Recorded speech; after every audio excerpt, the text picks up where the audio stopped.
Bienvenue au Café de la Vérité. Yvon va nous faire un enseignement aujourd'hui qui est très important. Il y a plusieurs chemins qu'on peut prendre, Oui. mais il n'y en a rien qu'un bon. Ouais. Et Yvon va nous expliquer lequel est le bon aujourd'hui. Si tu ne me trompes pas, c'est dans ce côté-là que tu vas aller. C'est à peu près dans ce sens-là. Mais si tu veux, on va commencer juste par un petit mot de prière. Allons-y.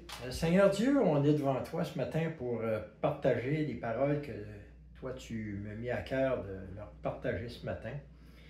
Puis ces paroles-là sont tirées non pas de moi, Seigneur, mais ça vient de ce livre merveilleux qui est la Bible. C'est ta parole. Alors, Père, je veux partager ces quelques paroles que tu m'as mis à cœur, puis de faire en sorte que c'est toi qui vas les faire fructifier et non pas nous. Comme notre frère le dit dans le message précédent, nous ne sommes que des sentinelles qui annonçons et qui avertissons. Alors, Père, ce matin, je remets ça entre tes mains et sous ton regard, au nom de Jésus. Amen. Amen. Alors, effectivement, je dirais, le titre que moi je donnerais à ça, c'est « Prends le bon chemin ». Bon, le premier verset que je vais vous dire, c'est dans le livre du prophète Jérémie. Alain, je vais te demander, pendant que moi je lis mon entrée, si on veut, d'aller dans l'Épître aux Romains, dans le chapitre 1. Ça va être tout à l'heure, dans pas long, les versets 22 à 25. Mais moi, je vais commencer avec Jérémie 21 au verset 8, qui nous dit « Quant à ce peuple, tu leur diras, ainsi parle l'Éternel. Voici que je mets devant vous le chemin de la vie et le chemin de la mort. » Oh! Ceux qui ont une certaine connaissance au niveau de la Bible, je suis sûr qu'il y a un verset qui vous vient en tête. Ce verset, il est connu du Nouveau Testament, puis la réponse c'est oui, mais ce verset-là, moi je le garde juste pour la fin. Vous allez comprendre. Alors, notre voyage pour faire un choix sur quel chemin prendre, ça commence dès le début.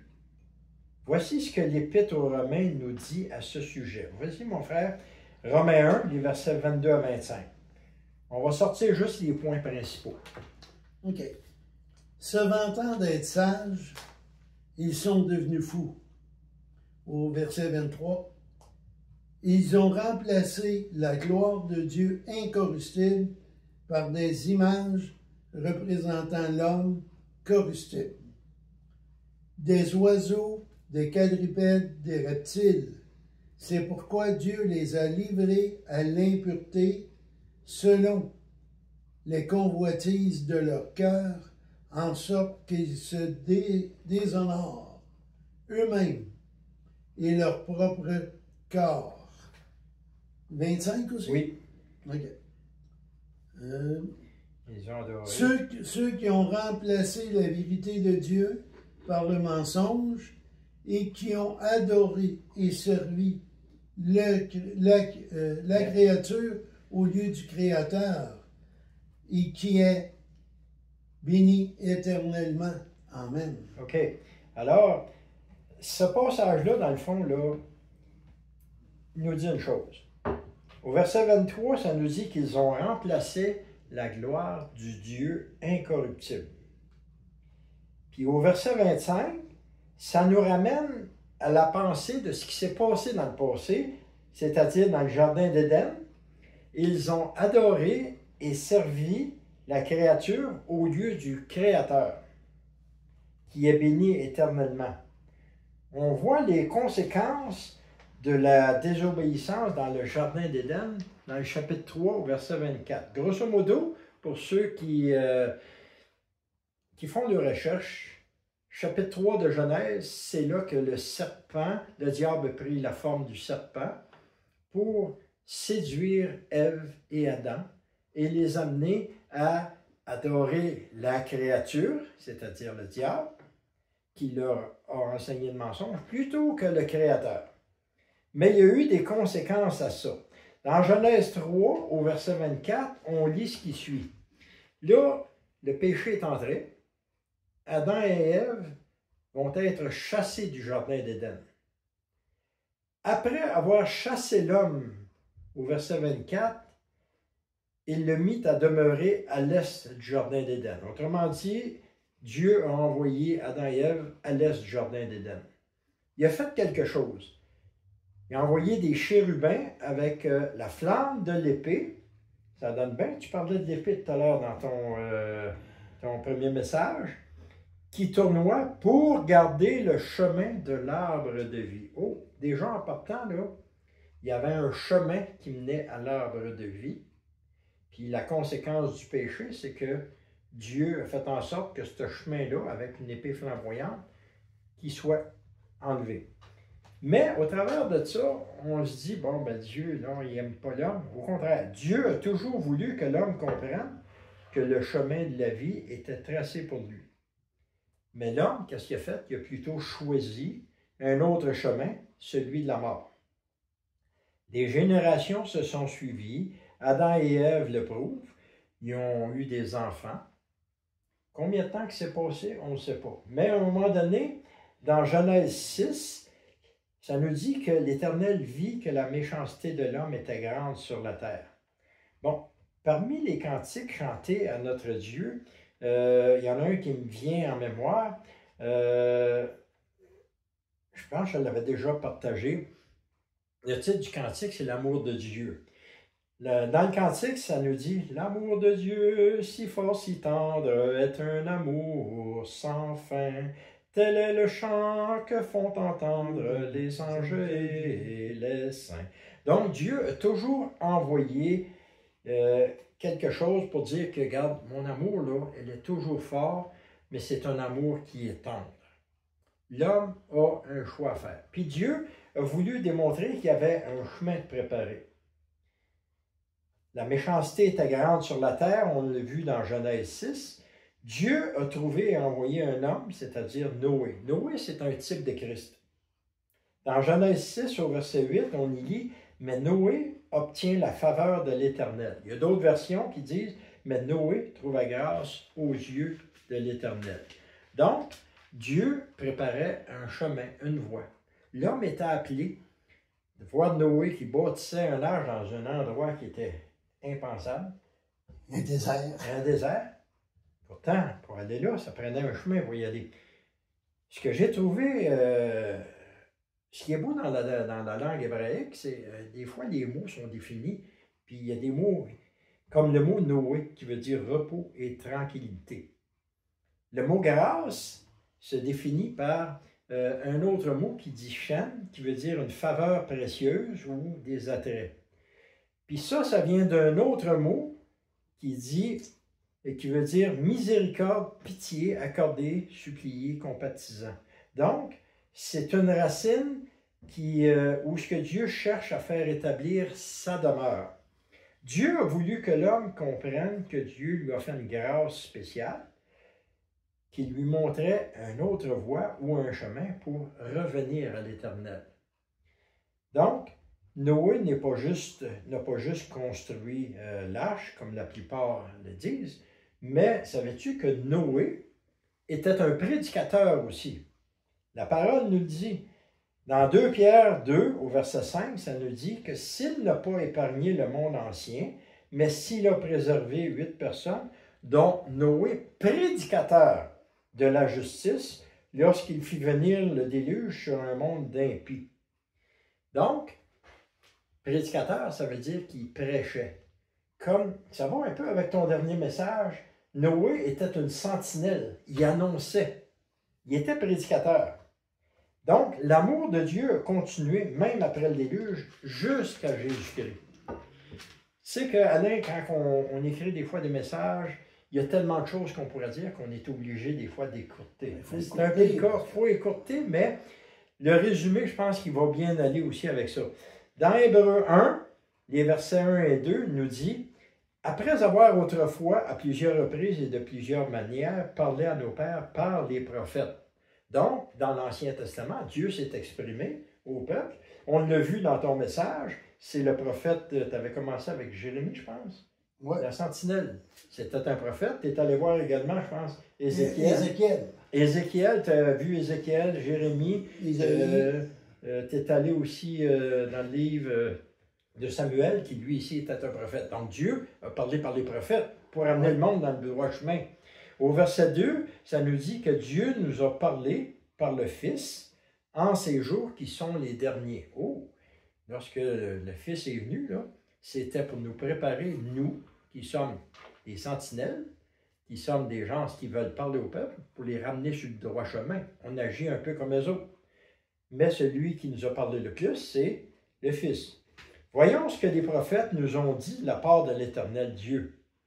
On parle des prophètes, on va aller lire qu'est-ce que les prophètes nous disent. Le prophète Ésaïe, dans le chapitre 30 au verset 21, il dit « Tes oreilles entendront derrière toi cette parole. Voici le chemin, marchez-y, quand vous irez à droite ou quand vous irez à gauche. » Donc, les prophètes amenaient les gens à dire « Écoutez, nous autres, on vous annonce qu'il y a un chemin tracé par Dieu. » Puis, l'invitation est là. Marchez-y, c'est la même invitation qu'il y a aujourd'hui. Toujours le prophète Ésaïe, chapitre 35 au verset 8, il dit « Il y aura là ». Il y aura, ça veut dire c'est dans un temps futur. Ésaïe, c'est quoi? À peu près 600 ans avant Jésus-Christ? Environ 600. Puis il dit que dans le futur, là, vous allez entendre parler d'un chemin qui est spécial. Il va y avoir un chemin frayé, une voie qu'on appellera la voie sainte. Nul impur n'y passera, elle sera pour eux seuls. Ceux qui la suivront, même les insensés ne pourront s'égarer. Donc, Ésaïe nous enseigne une chose ici aujourd'hui, c'est que c'est pour toutes les classes de la société. Quand il parle, il dit même les insensés, là, c'est pas juste réservé à une certaine classe. Dieu prend soin de toute l'humanité qu'il a créée. Jérémie nous enseigne aussi une proposition. Il nous fait une proposition que Dieu a donnée pour l'homme. Jérémie 6 au verset 16 nous dit « Ainsi parle l'Éternel. Placez-vous sur le chemin, regardez, informez-vous des antiques sentiers. Où donc est le bon chemin? » Il dit « Marchez-y et vous trouverez le repos de vos âmes. » Mais les gens ont répondu « Nous n'y marcherons pas. » C'est drôle. Aujourd'hui, de plus en plus, les gens nous disent, on leur présente le chemin, mais est-ce qu'ils veulent y marcher? Pas en tout. Bon. Ils sont de plus en plus rebelles. Donc, on a une mise en garde. Puis, j'irai vous chercher une mise en garde puis un exemple. La mise en garde, on la voit dans Jérémie 10 au verset 2, qui nous dit « Ainsi parle l'Éternel, n'imitez pas la conduite des nations, et ne soyez pas terrifiés par les signes du ciel, parce que les nations en ont de la terreur. » Quand on regarde ce qui se passe aujourd'hui dans le monde, là, le monde sont de plus en plus terrifiés par les signes qui apparaissent, les événements, les tremblements de terre, les pluies diluviennes. Tu me parlais un matin quand je suis arrivé, c'est où qui ont eu des grêlons là, aux États-Unis, en France récemment aussi. Fait qu'il y a des signes qui sont là qui sèment la terreur. Mais Seigneur, soyez des bruits de guerre. Oui. De plus en plus qui parlent de la guerre mondiale et tout. Ça. Fait que le Seigneur, il dit, soyez pas effrayés, vous autres, si vous croyez en moi. Jérémie 10, 23, il dit, je reconnais, Éternel, qu'à l'être humain n'appartient pas sa conduite, car ce n'est pas à l'homme, quand il marche, de diriger ses pas. Donc, si ce n'est pas à l'homme, ça veut dire qu'il y a quelqu'un qui est là pour le diriger à faire ses pas. Je vous avais dit que j'étais pour vous donner la mise en garde. Maintenant, je vous donne un exemple, toujours tiré de la parole. Dieu a choisi un âne. Aussi curieux que ça puisse, c'est, je ne sais pas si tu te souviens, l'âne de Balaam. Oui. Balaam était quelqu'un qui se disait prophète, qui avait un contact avec Dieu, mais c'était un soi-disant prophète, mais au bout de la ligne, ce qu'il aimait, lui, c'est l'argent. Puis aujourd'hui, de plus en plus, les hommes recherchent ça, l'argent. Donc, Balaam est allé le voir, lui qui était roi, mais il est allé le voir avec deux autres personnes. C'était des anciens, si je ne me trompe pas, lui avec Balak, puis les anciens de Moab et de Madian.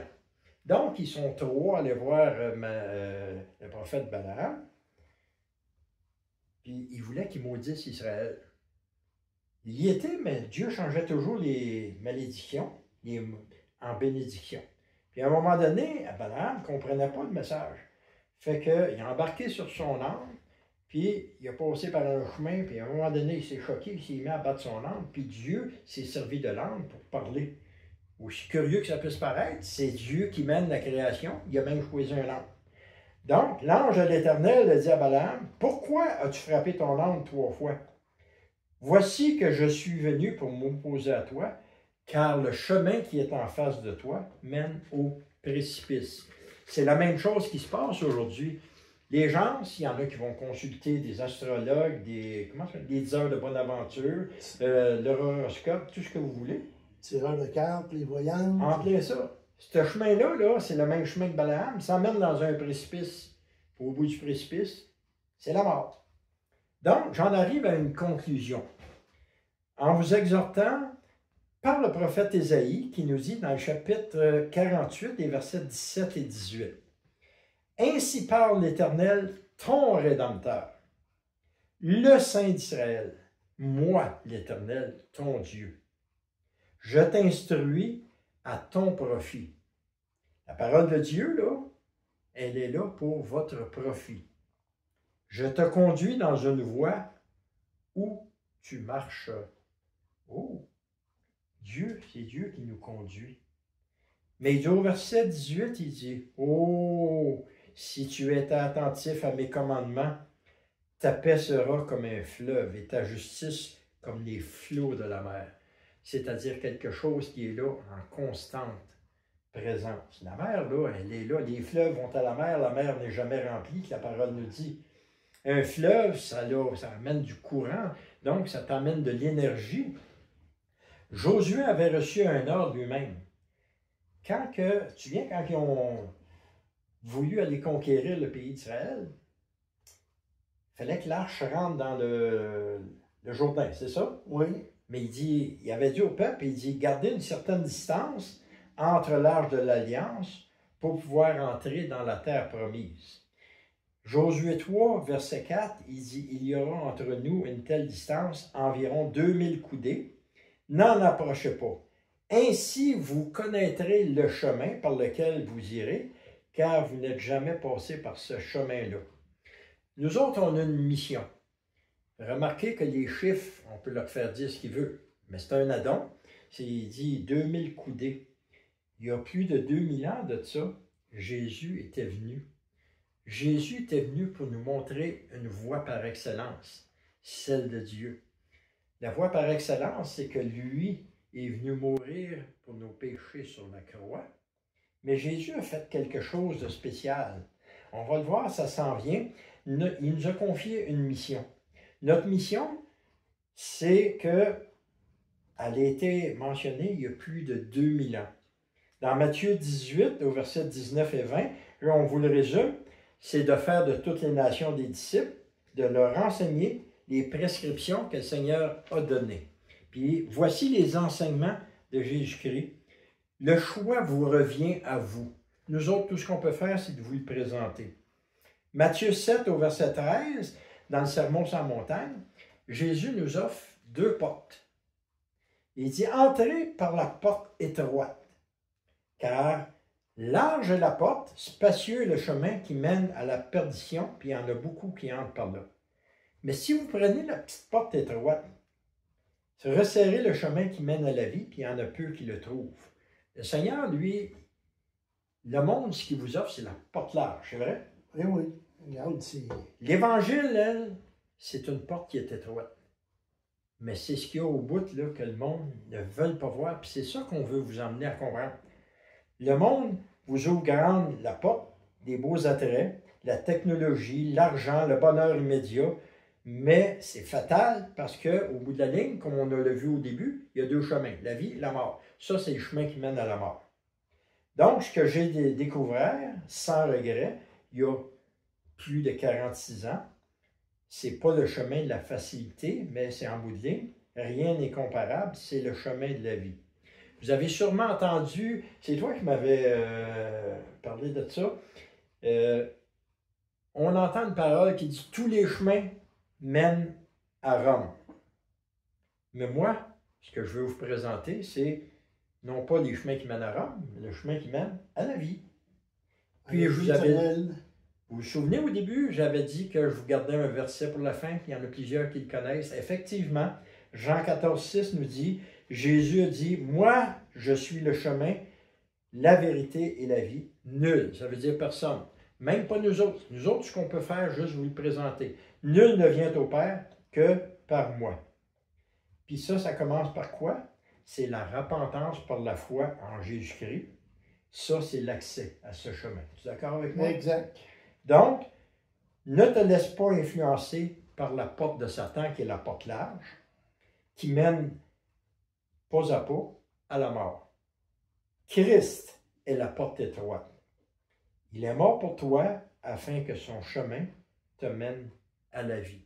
Alors là-dessus, on vous souhaite une bonne réflexion, puis on prie que le Seigneur vous fasse prendre le bon chemin, c'est-à-dire son chemin à lui, celui qui mène à la vie.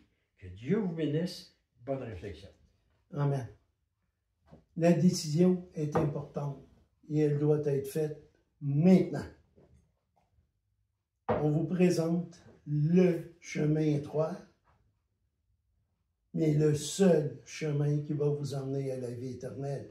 Sur cela, que l'Éternel vous bénisse.